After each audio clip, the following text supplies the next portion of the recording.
This holiday season, step aboard a Seattle tradition, the Argosy Cruises Christmas Ship Festival. Take in the holiday magic on the official Christmas ship, the Spirit of Seattle, adorned in hundreds of sparkling lights as she brings festive cheer to waterfront communities across Puget Sound. Enjoy live onboard caroling from local choirs, holiday-inspired drinks, and of course, Santa himself. With every ticket, Argosy donates to the Seattle Times Fund for Those in Need, supporting several local charities. Create memories that sparkle. Visit argosycruises.com and book your Christmas ship cruise today. CityCast Seattle is made possible by AT&T. America's first network is also its fastest and most reliable. Based on RootMetrics' United States Root Score Report, 1H 2025. Tested with best commercially available smartphones on 3 national mobile networks across all available network types. Your experiences may vary. RootMetrics rankings are not an endorsement of AT&T. When you compare, there's no comparison. AT&T. This is CityCast Seattle. I'm Jane C. Hu, and here's what Seattle's talking about. Today on CityCast Seattle, identity politics in Seattle's mayoral election, the role of critics in our food scene, and are you driving 20 miles an hour around town? But first, Marcus Harrison Green, founder of the South Seattle Emerald and Hinton Publishing and a columnist with The Stranger. Did you see the Northern Lights? I did not see the Northern Lights. I was trying my best to catch up on sleep after these weeks that felt like there were 10 days inside of them. Legit. Eula Scott Bynoe, former host of KUOW's Battle Tactics for Your Sexist Workplace, community doula, and multi-generational Seattle resident. Did you see the Northern Lights? No, but I was just Googling the other day where to see like stars at night, and it's somewhere on the other side of the Cascades because everywhere around here is too bright. Too much light pollution. Yeah. I mean, last year when the Northern Lights were in town, I happened to just see them. Like, I was out for a walk at night and was like, what is a weird light happening in the sky? Yeah, they weren't in the city proper. Marcus, you mentioned that you did not see them because you've been trying to catch up on sleep. Yes. Good for you. I have not been successful at doing that. Let's get into election results. So from the latest ballot drop, we know that Katie Wilson is currently ahead, and it seems pretty likely that that would be the final result. There's still a small mathematical possibility that Harrell could eke out a win, but most likely, based on what we know right now, Katie Wilson is the presumed winner of the mayoral election. So, I mean, it's been over a week of waiting. Yes. You might finally actually see the light at the end of the tunnel. It's been a long and oftentimes brutal campaign season. I mean, one thing that really stuck out to me throughout is the political maneuvering around identity, not only race and gender, but also Seattle identity. Curious to hear from each of you. How did you see the candidates' identities playing into this election? Locally, I've had real conversations with friends, and I have 2 good friends who I speak to regularly that both voted for Katie. And one was like, listen, don't tell nobody. I voted for Katie Wilson. I was like, oh, okay. Because, you know, they know that all of us locals feel very attached to Bruce. He feels like somebody that we can connect with and give a call to just because he's one of us and from here. You know, he's a Garfield Bulldog. I am not. But that makes him feel very approachable. And with Katie, she seems almost like out of the blue into the dark. I think she seems like a normal everyday person in a lot of ways, but also I don't know if I'd recognize her on the street. So it's going to be interesting if she wins. I think that she's going to bring a lot of young, youthful ideas, which are valuable. And I think a lot of times it takes a person from outside the city to look at what we're doing here to see what shifts could be made. But I always say it'd be nice if newer candidates, transplant candidates, would explain where they're from, how they were raised, and what values from there they're bringing to us versus what they just want to grab and switch around. Yeah. I mean, my mother, who's lived here for most of her life, she's 80 years old. She was very adamant in her support for Katie. She wrote an op-ed in The Stranger from her vantage point and some elders. To your point, Eula, like if they're old enough where they were like, I honestly ran out of F's to give, so I don't care who knows I'm voting for whomever. I'm the auntie and I will cuss you out if you say anything about who I'm voting for. And she did a couple times, quite frankly. But to your point, you know, I mean, I think a part of identity too was class, and not to be reductionist, but I think there were several people who were like, they look at Bruce and they were like, this man has a net worth of $15 million. He has a nice home in Seward Park, potentially one in Bellevue as well. And it's like, that's not the reality that I live in. I live in the reality where I'm paycheck to paycheck every day, where if I miss paycheck or heck, if I miss these SNAP benefits, I don't know where I'm going to get food from. Right. And so to your point, they were like, I don't know Katie from from Jane or Adam or whomever. That part. But she seems to be saying that she's for the working class, and I'm part of the working class. So hey, quite frankly, I'm gonna give the white woman my vote if it means that I can live in this city. So I mean, I think in some ways, I hate to sound cynical, but ultimately, I think that's what it boils down to for a lot of folks, where it's just like, look, Bruce has been in the mayor for 4 years. He also was in city council for, nearly a decade. And it's like, we've seen what he can do, and whatever he's doing, it ain't working for me right now. So yeah. And I have a friend who rides the bus with Katie. So my point is, she's a real person. To ride the bus is wild. You know what I mean? But also the way the city has made everybody ride the bus, it makes sense. One of our producers saw her over the weekend at a playground with her kid. Yeah, she got a human being. We were all like, oh, right. Yeah, she's around. She's around. Well, also, okay, so you all are speaking to all these different dimensions of identity, of course. And I mean, another aspect of this, I feel like, is since the last election, the demographics of the city have changed. I mean, they've been changing, but they've changed even more since the last time we had mayoral election. According to a KNKX piece from this summer, I think it said that transplants now make up a higher percentage of the Seattle area than Washington locals. So I think 40% of King County residents were actually born in Washington state. And also the international migration here is among the highest of any of the US cities. It's, I think, the fastest rate in the nation. And a lot of people are moving here internationally, a lot of them from the continent of Asia specifically, for tech jobs. And I mean, I feel like in any place, there's always kind of this tension of transplant, local, and also of class, but it's especially acute here, right? And I feel like lately, that's come up a lot in the mayoral election. I want to hear from you all, what is the connection between these changing demographics and these election results where we've seen the rise of these more progressive candidates? It's funny because when all of this stuff happened with the government shutdown and everything before that even, I was like, whoa, people are going to start coming here because Seattle is like a safe little haven. Even though the rest of the country could be falling apart, you always know that Seattle will be fine. Like, I got my food stamps on Sunday. I was really kind of wary, but I was like, I highly doubt Seattle will drop the ball on me. It's just not the place to do it. Seattle takes care of its people. And all the locals have moved to Kent and Tacoma. So we're here. We're just out there. And some of us still use local addresses to, bring our kids into school every day and to vote, right?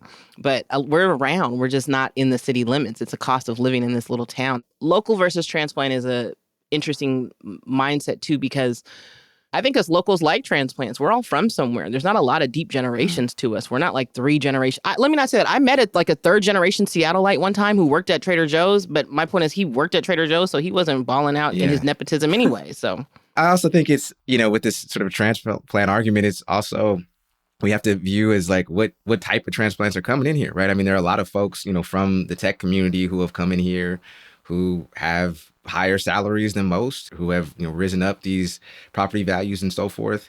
And quite frankly, they're the ones many times who are voting for folks who have been kind to their economic interests, right? And that may or may not be somebody who has lived here or hasn't lived here. And so in talking to, Katie Wilson voters, some were transplants, right? Some were people who had been here for generations. The common thread was that all of them were struggling to stay here. And so I think it's less about transplants versus folks who have been here, and it's more about the have and have-nots and the folks who can continue to be here versus the folks who will, to Eula's point, be in the Kentro district, as folks call Kent these days. Yeah. And my prayer always is that when people come here, they remember why they came. So I get that you're coming for the job, but also Seattle has so many pluses and it's such a sweet little town that hopefully when you come here, you want to be a part of our culture versus changing it and adapting it to whatever you want it to be. Like, can these people come here and make friends? Will they get locked into their little bubble and never come out of their high-rise building with 3 pools and 2 gyms and a coffee shop on the first floor? It sounds so good, but if you're not making connections with people, it's not healthy. Yeah. I think about this as also in the greater context of immigration and questions about assimilation. I guess where I'm going with this is, what is the responsibility of a transplant to assimilate? And do we want to take it a step further? Man, that's it. I mean, I'm thinking also about, like immigrants from other countries who have come to Seattle who have found their own little enclaves in town and feel safe in them. Yeah. Do we really want to tell them that it's their responsibility to assimilate to what's going on here? And I say that as a transplant. I mean, I've been here for over a decade at this point, but I still feel very new. Yeah. I don't know what I think about that. Yeah. So I'm curious to hear from each of you. I think there'd have to be a definitive Seattle culture, right? And Eula, I mean, you can push back on this or not, but like, I mean, I think even being a part of the Black culture of Seattle, I'll be real. I don't think there's necessarily a Black community here. I think there's a Black It's not a monolith. Yeah, there's a Black demographic here of micro communities. And I can tell you from just election night, and a member of my community come up to me and say, if Bruce Harrell ends up losing, you got blood on your hands for some of the critical things you wrote about the mayor. And he said, you and your mother. And I said, I tell you what, you can say whatever you want to about me, but if you say anything else about my mother, I'm 5'9" and a half, I'm 160 pounds. I do not know if I can whoop your ass, but we gonna find out. Yeah, Just to illustrate that there are micro communities and that nothing is a monolith. So anyway, the story of teriyaki in Seattle, right? Like how teriyaki is like Black Seattle's favorite meal. I don't know if it is in 2025, but in 2005, absolutely. I say that to say, teriyaki wasn't created by a local. Right? It was a transplant, somebody who came in here and decided that they were going to bring a culture and remix something from their hometown that fit our hometown. And that's like my favorite, right? Like, I like when people come in from other places and bring the great stuff that they have. I just don't want them to bring separatism or just bias, because a lot of people too, we know, have bias towards Black and brown families and our folks. Yes. And that's one of those things where you think, okay, come from anywhere and everywhere. But when you get here, make sure that you're cool with the fact that I live here, I'm your neighbor, I've lived here my whole entire life. And we could be friends. Ideally, we're going to be able to mix our cultures and gain from it. Seattle's going to be a pot where everybody comes and adds to it. And yeah, we're not the same. I think we're very private people. I think that's what makes us the same. And we work hard. Like, that's the culture. You get a job, you mind your business, you support your people around you. I would just say we want to be kind and collective. So what turns me off is those folks that are just like, I put up a sign, I put up a fence, I don't come outside, I don't speak, I might cook, but I'll never share the meal, or I opened a restaurant, but in no way does this meet the needs of everyone, right? Like, I want a place that has, I want a coffee shop that has everything on the menu, like oat milk, almond milk, hemp milk. I want all of that. I want everybody to feel like they can walk in and get what they want. I don't want it to feel like, they made it just for their cowboy folks and we all have to drink cow's milk. Make that a bigger example of the entire city. But you get what I mean. I want us to meet everybody and open the doors to everybody. People making an effort to be out there and to make the connections and to hear from everyone else. Yeah. It's funny, you mentioned teriyaki as an example of something that has come to Seattle that has been a net good. I mean, I feel like Seattle's really made it their own. When you said 2005, I was like, oh, you know what else came to Seattle around the same time? Katie Wilson, it turns out. Okay, so she's been here for 20 years now, it seems like. Now that, she's poised to win, assuming that goes through, what do you all think she needs to do to maintain locals' trust? Like, clearly she's, at this point, gotten a slight majority of local votes. Yeah. What does she need to do to keep that momentum going? I kind of think it's a low bar. I mean, I hope that there are grandiose things that are done, right? I hope there are great policies to keep folks here. But, I mean, let's just keep it a buck. Bruce Harrell almost won doing the bare minimum.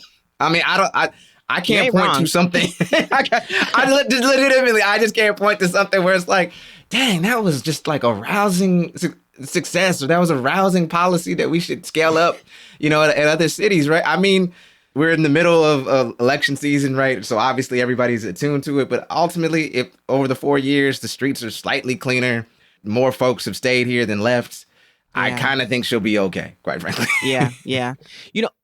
I think about Bruce as somebody who the locals can ring up, give a call to, right? Anytime a person of color was in trouble, they could reach out because he was local enough to get a ring to. Whereas we don't have like an in-house connect with Katie. And I think that's the fear of a lot of locals, because there was a time in Seattle where you were, as a Black man in the entire country, you were more likely to be arrested in Seattle than anywhere else in the country, right? Per capita. And so at a time when that was going on, with that mindset, you fast forward to 2025, it's very nice to be able to say, I know somebody who has Bruce's number in case of an emergency. Right. But we hope that we've progressed beyond that, God willing, that we've gotten to a place where I don't need to call somebody just to bail someone out. I need to call somebody who can bail the entire city out, right? And so I pray that Katie is that. But I got to ask you this. Like, you talk about Seattle culture. It very much hates the perception of like any type of racism, right? Folks here, in my estimation, they don't mind if they are actually racist, but they just don't want to have the perception of racist. And I'm not right. And I want to be clear. I'm not at all saying that about Katie Wilson. All I'm saying is that there are many times, right, where you have, quote unquote, the white friend here in Seattle who is like overly sensitive to appearing to be racist. So you can, as a person of color, you can count on them for certain things that maybe they wouldn't normally do, because you can invoke some, certain things like, well, I don't know, you looking a little suspect, so maybe we can get this $1 billion reparations fund, huh?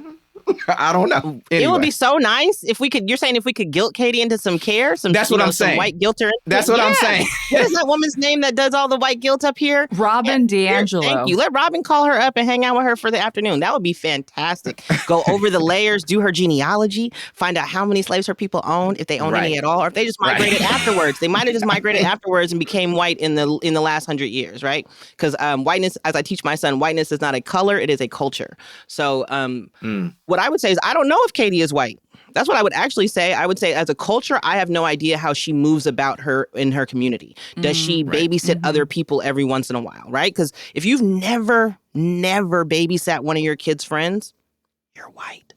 You know what I mean? You're white. It's weird, but you are. But if you babysat one time, you ain't. You might be a person with some culture. But I think that being progressive means you're always willing to adjust and make changes, right? If Katie is progressive, she's going to be opening her door to hear us out. She's going to be welcoming to us. What I worry about with Katie is not that she will do a good job, but how long it will take her to adjust to the curve of the job.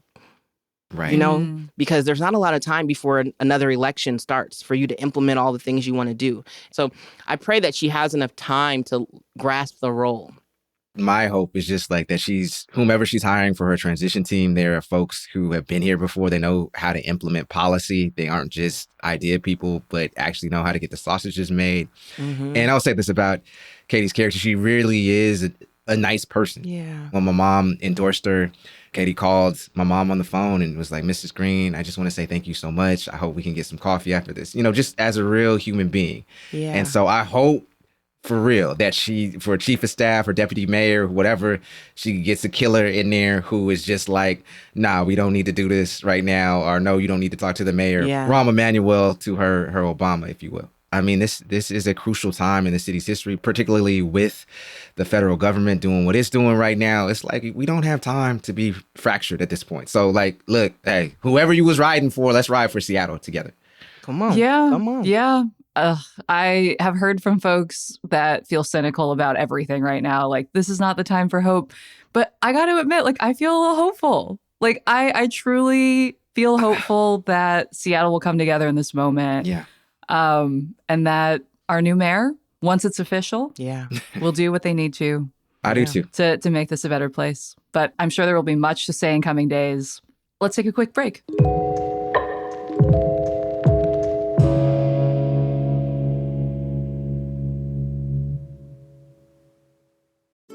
Hey, Sam, have you ever been to Walla Walla?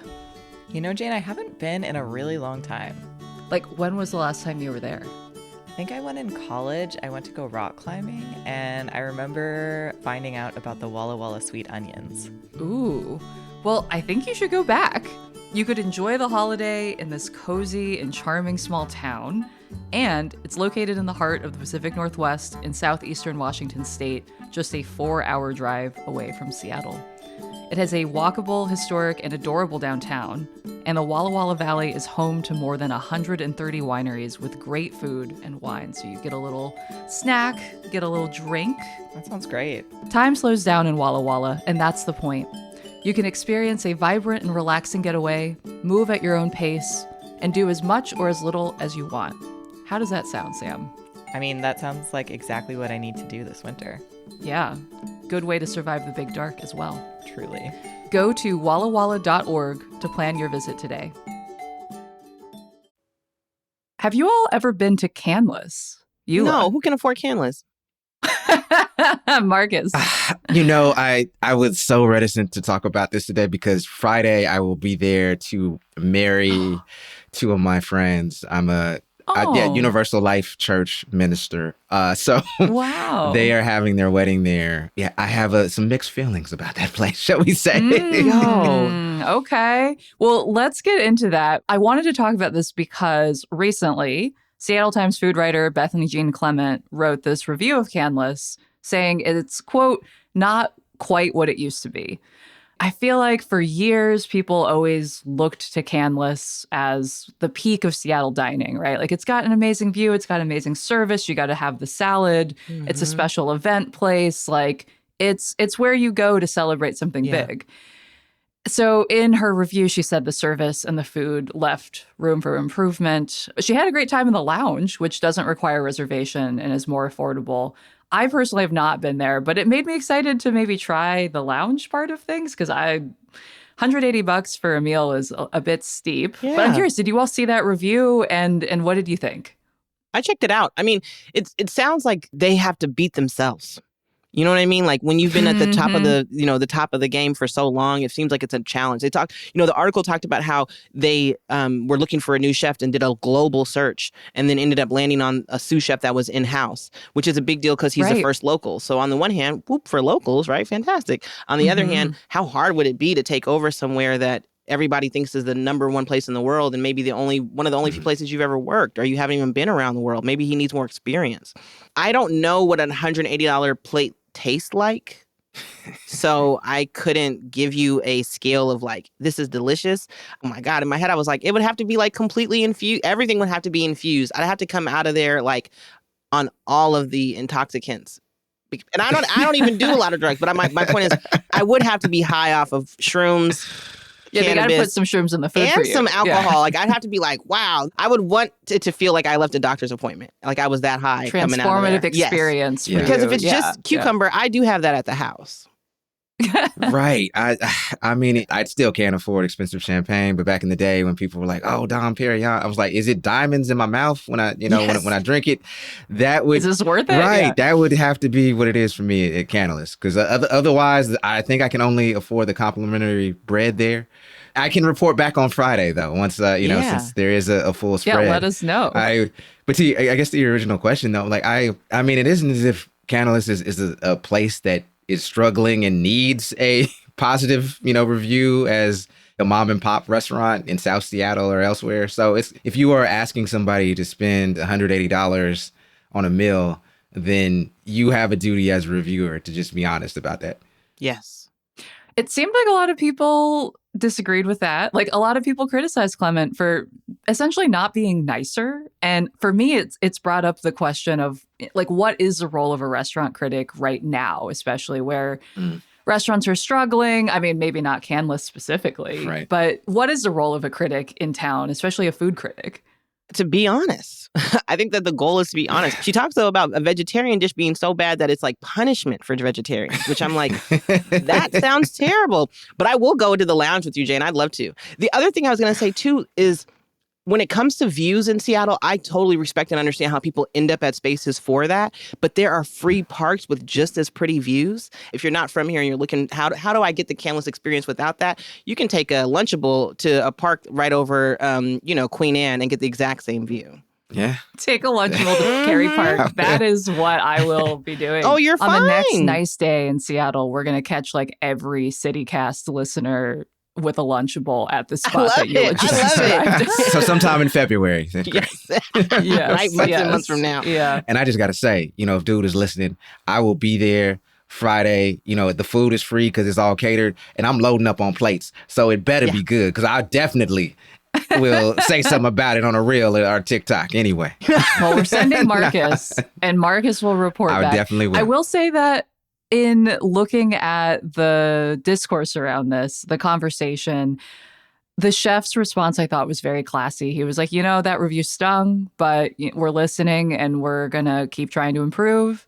And I mean, I know that Clement also has written before about how difficult it can be to write a critical review instead of just a glowing one, but how that's still necessary in this world. Yeah, it's not, I don't think it's a critic's job to say everything was great all the time. Yeah. Most things are just fine. And that's great. Yeah.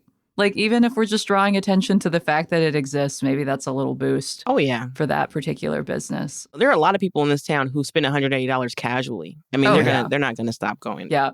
Well, if you're listening, if you've got Canlis opinions, you can always email us at seattle@citycast.fm, or you can call us on the CityCast hotline at 206-880-3931. All three of us are, well, I guess Marcus will soon know, but would love to hear other people's thoughts. Bothell will likely soon become the next Puget Sound city to enforce a 20-mile-an-hour city speed limit on non-arterial streets, a move intended to increase safety and reduce the severity of collisions.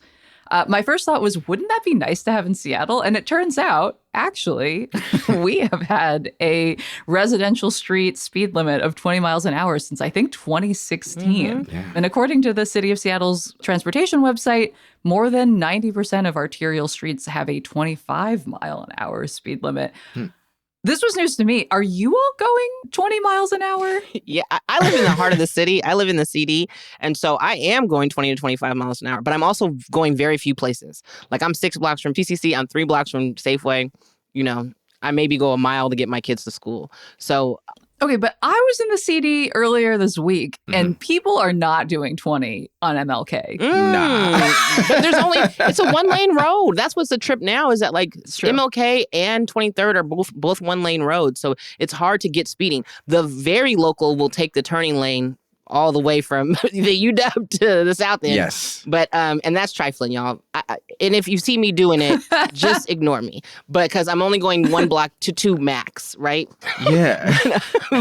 But the 20 to 25, it doesn't bother me. It did when it first changed over, but now it feels like a very calm energy as you flow through. The lights seem to be very well timed. I love public transportation, so it doesn't bother me that people are kind of being forced into that a bit more, meaning to catch the bus or to ride their bike. These little zip scooters are fantastico. Like, I take those sometimes to pick up my baby from Pike Market where he goes to preschool, and my commute time is equivalent to me being in the car, but I get to have the wind in my hair. Yeah, and I'm going 20 miles an hour too on that thing, I guess. It's true. You can get up to probably about 20 on those things. And I think if it cuts back on accidents, it doesn't bother me. I think, people want to rush, but it's true about accidents. And Seattle has been working for a long time to get people to slow down. My mom tells a story about how when the freeway opened, right? Because the freeway is new here. When the freeway opened, how there was no speed limit, and you could get from like here to Bellevue in a couple of minutes because because no one was on the freeway. Is this Germany? Like, an Autobahn? And no speed limit. Well, what it is, I mean, when you think about it, there were a third of the people here, and then very few of them needed to commute outside of their tight-knit community in the first place. So getting on the freeway was just speeding from here to there to get there as quickly as you wanted without any traffic at all. Just a free-for-all. Yeah. Marcus, are you going 20? I got to admit, I think the whole 20, 25 mile per hour thing is sort of like the old, it's illegal to make a right turn at a red light. Because like I haven't seen anybody who has been, adhering to that law. I haven't seen a lot of enforcement for it either. I don't know how much this is done to curb accidents. That being said, right, I mean, it's hard to prove like what didn't happen or what catastrophe was avoided. I know when they were on Rainier Avenue, when people were talking about the road diet and needing to slow down there, and everybody was up in arms about, we don't need a road diet. We do need a road diet. And so I think these are going to be debates that continue on for as long as we have a city here. And I'm not sure if there's any actual resolution that we're going to get to other than whatever the resolution is at the moment. Just the other day, I avoided an accident. It was wild, you guys. This man read a red light. And me and my baby, I mean, literally, like, I was one of the things where I looked out the window, was like, he's gonna hit me. And I just hit the gas just a little bit, and I dodged him, and he hit the truck next to me. I went back to be a witness after I dropped my son off at preschool. And what was a trip was his license plate had fell off, bro. His license plate had fell off. He left the scene. Right? Oh, but man. he was also going very slow. He was also going maybe 20 miles an hour. Oh my God. So the irony of it was like the No. speed limit helped him a little, but he hit a commercial truck, so nobody was really hurt. And the truck wasn't damaged. Well, Marcus, what you were saying about, road diet, just road redesign too, feels like it's got to be a part of this. Yeah. Yeah. And every day someone's turning 16 and getting a driver's license. And Yeah. they It's also true. need to only go 20. Yeah. How much do you think it is folks still driving and texting, even though they shouldn't be? That's a big one. And I think it's not just necessarily like young people who are just getting their license. I do think also the immigrant community moving here, a lot of those folks didn't have to drive where they were moving from. I'm thinking about my own parents who I don't think learned how to drive until they moved to the US when they were in their 30s. Yeah. And I think learning to drive in your 30s as opposed to when you're 16. Yeah. It's a big difference. Yeah. It's a lot to keep in mind. The speed limit, the looking at pedestrians and cyclists, like looking at other cars, not looking at your phone. Yes. Yes. Yes. I see that being a recipe for a lot of split attention. Yes. Yeah. No, with people looking at their phone, that was a trip about that too, is you can just see it. You can just see it while you're Yeah. sitting there watching them drive by. If you're in a bus and you're looking down at the cars, I feel like almost everybody's looking at their Yeah. phone. It's wild. Yeah. All right. Well, we're probably just not going to solve the problem of speeding and poor driving in Seattle today. Try as we might. But Eula Scott Bynoe, thank you so much for joining us today. Oh, I'm so happy you guys had me. And Marcus Harrison Green, thanks for being here. Joy to be here. All right. That's all for today here at CityCast Seattle. I'm your host, Jane C. Hu. And listeners, remember, we want to hear from you. Send us your news tips, your questions, your hot goss, your thoughts about the 20-mile-an-hour speed limit by sending an email to seattle@citycast.fm. You can also text us or leave us a voicemail on the CityCast hotline at 206-880-3931. If you're enjoying the podcast, be sure to follow us on Apple, Spotify, or wherever you listen so you never miss an episode. Or even better, leave us a review. You can also get more local news and events delivered right to your inbox by subscribing to our newsletter. Just go to seattle.citycast.fm. Until next time, see ya, Seattle.